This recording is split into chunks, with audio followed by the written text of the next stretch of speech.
Hi, my name is Madeline Johnson, and I am here today to talk to you about vocational education and give you a little glimpse into where our district is hoping to take vocational education in the next few years. But first, I want to give you a little bit of background of exactly what it is and how it could potentially benefit our students. Vocational education is considered like an apprenticeship or on-the-job training, and it's really based on student interests. Anymore these days, a lot of students that graduate high school are not ready to go to a 4-year or even a 2-year college, or don't want to and don't have the interest. And so, what vocational education does is hopefully guides them in a direction and lets them build their interest through high school and through classes that they can take in their high school years to really guide them and let them understand what they're interested in and that they can make a career out of that. Instead of just taking the general classes, you have to take science, you have to take math, you have to take reading and social studies. It's more take those courses, but specialize in something come your junior and senior year, and really use what you know and use what you love to benefit you in the reading and the math department.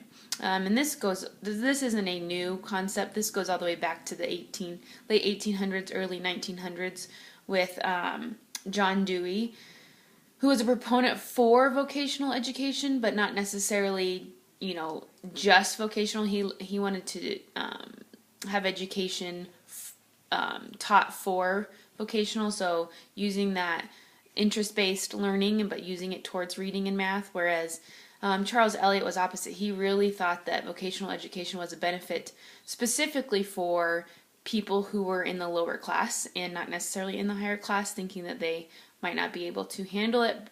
So his views were not necessarily great based on, if he thought lower class people needed to be trained and couldn't go to a 4-year college, etc. But at the same time, he had the same idea where these classes were based on interest.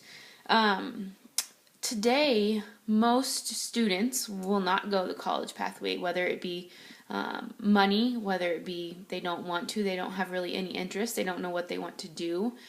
So they end up choosing a different path. And,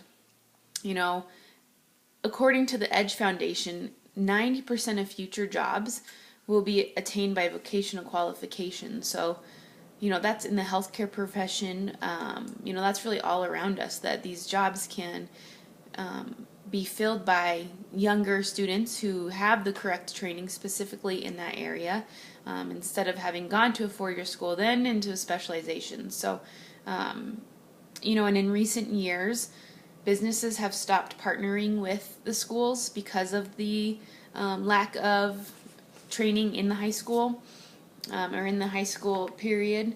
So that's where communities kind of get the disconnect between school and the community itself and the businesses in it. And that's why a lot of the times the students that graduate from here end up leaving, because there's not much here that they can do based on their qualifications. And you all know that recently we had, at the beginning of the year, we had those 2 gentlemen from Tacoma, Washington, come and speak to us about how they partnered. And I think that the path that our school district is moving on is the right path in order to get the businesses in our community to buy into the students that they have and the talent that we already have here, so they're not going to look elsewhere. But now, obviously, the vocational education is making a comeback, and it's making a comeback in what we call Career Academy. And you all know that we are, getting a new high school in the next few years, and the Career Academy is what it's going to be based on, and how it's going to, the layout is based on the Career Academy model. And if you go onto the NDE website, it gives you a map of the 6 different how the Career Academy should be implemented and standards based, and how it is broken up into 6 different components, then broken up into specific courses and specific jobs that can come out of it. But the 6 different components for Nebraska for the Career Academy, they are agriculture, food and natural resources, communication and information systems, skilled and technical sciences, health sciences, human sciences and education, and business marketing and management. So those are the 6 components of the Career Academy. And then right now, our school is really focusing on those health sciences, and they're offering, they're trying to build up their health science curriculum. And then within the next few, I think this year, they are also going to offer more engineering courses, and so the kids can take those. And the new high school will be centered around that.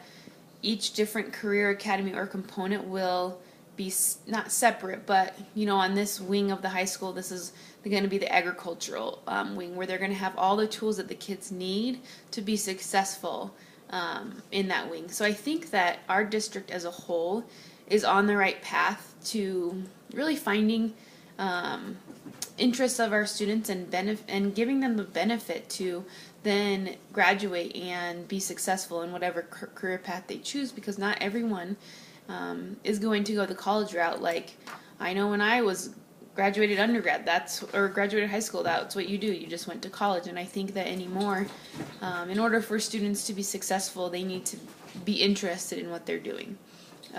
So I think this Career Academy is a good idea, and I think it's going to benefit a lot of our students and make them feel successful, instead of just continuing the same general classes and them not being able to feel that success and build interest, because this Career Academy or vocational education is all about student interest.